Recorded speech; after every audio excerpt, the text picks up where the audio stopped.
7월 16일 저녁 쓱싹 브리핑.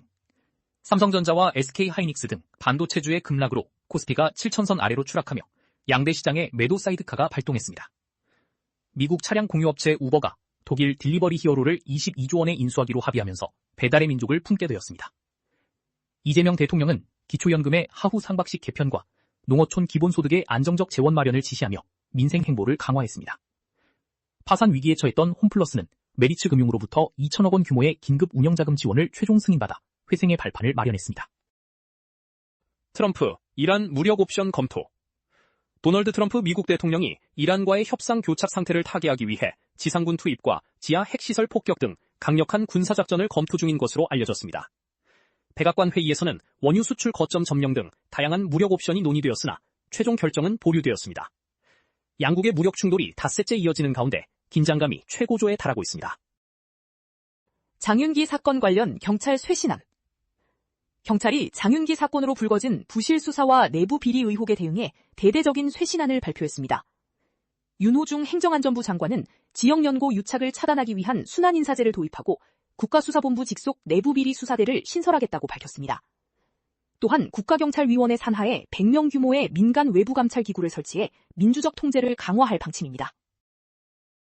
이재명 대통령, 민생정책 지시. 이재명 대통령은 하반기 부처 업무보고에서 기초연금의 기존 수급 수준을 유지하되 증액분은 저소득층에 더 많이 주는 하후 상박 원칙을 적용하라고 지시했습니다.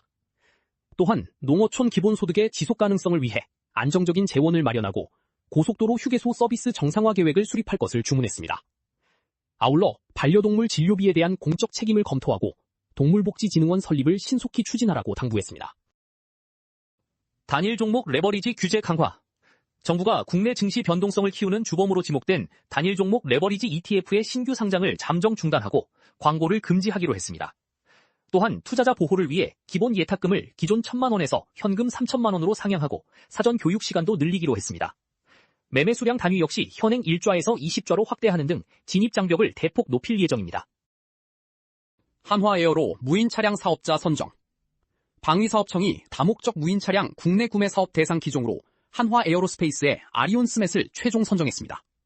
이번 사업은 감시, 경계, 물자 수송 등 다중 임무를 수행하는 무인 체계를 도입하는 것으로 3분기 내 계약 체결을 목표로 하고 있습니다. 한화에어로스페이스는 국내 최초로 지상 무인 차량 전력화를 담당하게 되며 해외 시장 진출 경쟁력도 확보할 전망입니다. 반도체주 급락에 사이드카 발동. 삼성전자와 SK하이닉스 등 반도체 주도주들의 급락 여파로 코스피가 하루 만에 463포인트 넘게 하락하며 6,820선으로 주저앉았습니다.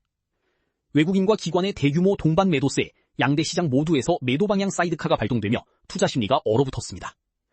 일본 니케이 지수 역시 키옥시아의 폭락 등으로 2.79% 하락하는 등 아시아 증시 전반이 반도체 업황 우려로 약세를 보였습니다. 홈플러스 2천억 긴급자금 승인. 메리츠 금융그룹이 대주주인 MBK 파트너스 김병주 회장의 연대 보증을 조건으로 홈플러스에 2천억 원 규모의 긴급 운영자금 지원을 최종 승인했습니다.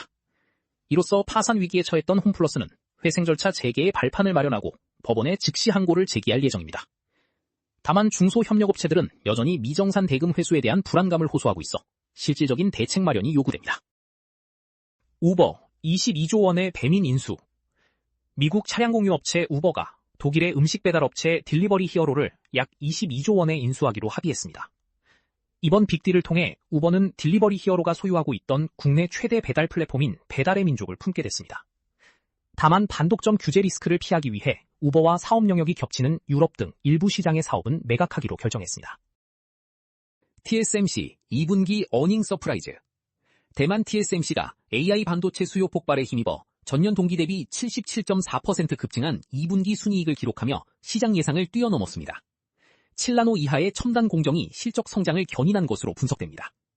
TSMC는 향후 AI 반도체 수요에 대한 강한 자신감을 바탕으로 올해 설비 투자 전망과 매출 성장률 목표치를 상향 조정했습니다. 현대차 노조 고강도 파업 예고. 현대자동차 노동조합이 오는 20일부터 사흘간 하루 8시간씩 조업을 중단하는 고강도 부분 파업에 돌입하기로 결정했습니다.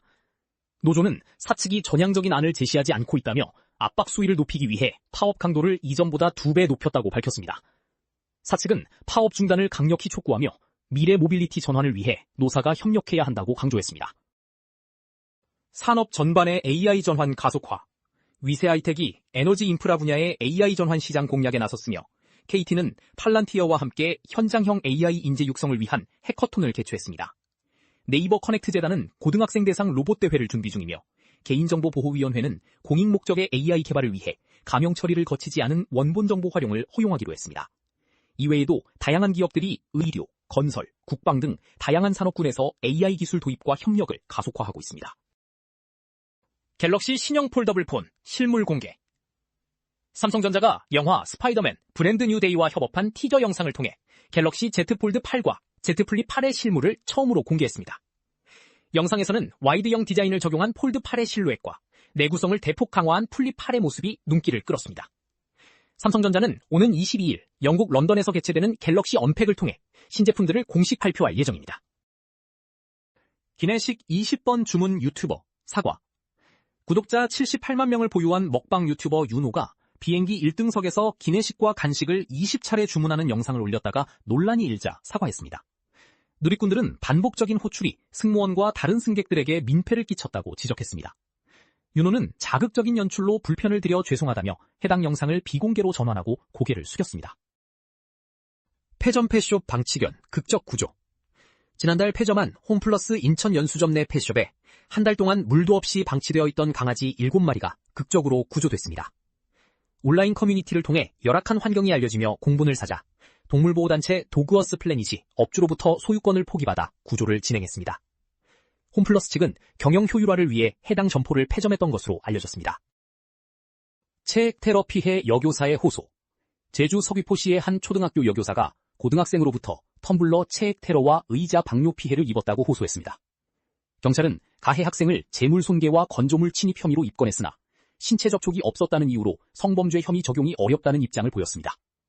피해 교사는 가해자가 미성년자라는 이유로 신원 정보를 받지 못해 교권보호위원회 개최 여부도 알지 못한 채 극심한 불안에 떨고 있습니다. 방탄소년단 지민, 스타랭킹 1위. 방탄소년단의 지민이 스타랭킹 남자 아이돌 투표에서 246주 연속 1위를 차지하며 독보적인 인기를 입증했습니다. 그 뒤를 이어 이준호가 2위, 진이 3위를 기록했습니다. 여자 아이돌 부문에서는 뉴진스의 민지가 9주 연속 정상의 자리를 지켰습니다. 배우 김수현, 스타랭킹 1위 수성.